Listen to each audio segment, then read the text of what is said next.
নিজৰ ভৰিতলৰ মাটি নেহেৰুৱাবৰ বাবে ইউপিপিএল আৰু বিপিএফক বৰ্জন কৰক। মুছলপুৰত এই আহ্বান কোকৰাঝাৰ লোকসভা সমষ্টিৰ অবৰ প্ৰাৰ্থী জোন দাসৰ। অহা 17 এপ্ৰিলত মনোনয়ন পত্ৰ দাখিল কৰিব জোন দাসে। এতিয়া নিৰ্বাচনৰ বতৰ। তৃতীয় পৰ্যায়ত ভোটগ্ৰহণ অনুষ্ঠিত হ'বলগীয়া 1 নং কোকৰাঝাৰ লোকসভা সমষ্টিটো ক্ৰমাৎ গৰম হৈ আহিছে নিৰ্বাচনী বতাহ। ইউপিপিএল বিপিএফৰ সমান্তৰালকৈ একমাত্ৰ অবৰ প্ৰাৰ্থী জোন দাসেও গাঁৱে ভূঞে তেওঁৰ প্ৰচাৰ অভিযান তীব্ৰতৰ কৰি তুলিছে।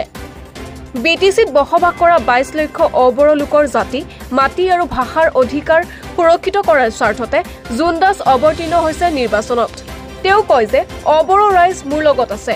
2014 চনৰ দৰে একত্ৰিত শক্তি এতিয়াও আছে। কেৱল নিষ্ঠা সততাৰ প্ৰয়োজন। সাংসদ নৱকুমাৰ শৰণীয়া কিংবা বিপিএফ ইউপিপিএলে অনাবৰ ৰাইজৰ বাবে একো কৰিব নোৱাৰে। বিগত 10 বছৰে নৱকুমাৰ শৰণীয়া অবৰ লোকৰ জাতি, মাটি আৰু ভাষাৰ অধিকাৰ সুৰক্ষিত কৰাৰ বাবে এষাৰো মাত নামাতিলে।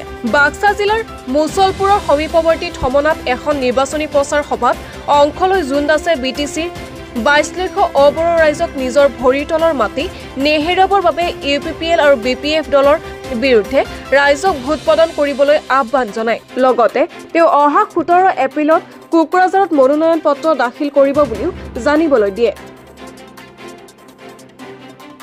মন কৰিব যে ৰাজপথৰ সংগ্ৰামী সত্তায়তক যেতিয়া ৰাজনৈতিক এটা চেণ্টিমেণ্ট লৈ কেনে যেতিয়া ৰাজপথত নামিছো, ডেফিনেটলি বিটিচিৰ 22 লক্ষ অনাবৰ ৰাইজৰ সংহৰি ডেফিনেটলি 110% নিশ্চিতভাৱে আছে। ইয়াতে 17 তাৰিখে ৰাতিপুৱা মোটামুটি 10টা বা 11টা বজাত কোকৰাঝাৰত আমি বৃহৎ এটা মানে অবৰ ৰাইজক লগত লৈ আমি নমিনেশ্যন দিয়াৰ কাৰণে আমি আগবাঢ়িছো। এতিয়া এটা কথা স্পষ্ট কথা মন কৰিব যে MP নৱকুমাৰ শৰণীয়াৰ বিগত 10 বছৰৰ যে কাৰ্যদক্ষতাত বিফলতাৰ কাৰণেতো আজি অবৰ সুৰক্ষা আমি জোন দাসে প্ৰক্ষেপ কৰিছে।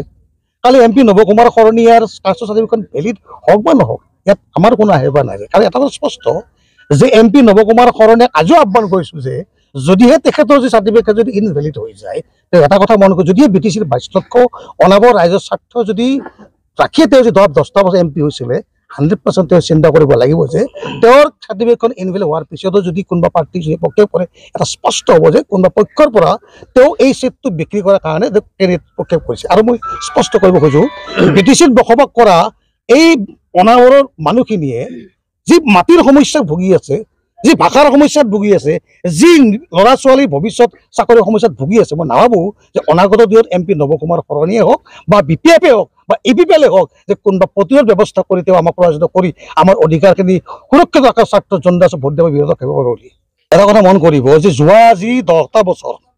বাক্সাৰ পৰা নীৰেণ কুমাৰ শৰ্মাৰ ৰিপৰ্ট, নিয়মীয়া খবৰ।